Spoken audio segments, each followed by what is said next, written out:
নিশ্চয়ই টাইটেল দেখে বুঝে গিয়েছেন যে আজকের রাতের মেনুটা কী হবে। তারপরেও বলে দিচ্ছি, আজকের মেনুটা হবে চিড়া, দই আর আম। এর জন্য আমি চিড়াগুলোকে ভালোভাবে পানি দিয়ে ধুয়ে নিব। তেল মশলাদার খাবার খেতে ইচ্ছা করছিল না, তাই পরিবারের সিদ্ধান্তেই আজকের মেনুটা আম চিড়া দই রাখা হয়েছিল। এই টক দইটা আমি নিজে বাসায় তৈরি করেছি। এই রেসিপিটা আমি একদিন দিয়ে দেব। খুবই সহজ, একদম দোকানের মতো পারফেক্টভাবে আপনারা বাসায় টক দইটা তৈরি করে নিতে পারবেন।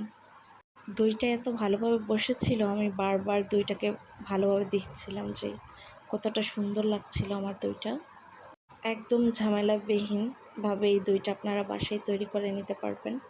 অনেক মজা হয়েছিল, দইটা একদম দোকানের মতো পারফেক্ট হয়েছিল।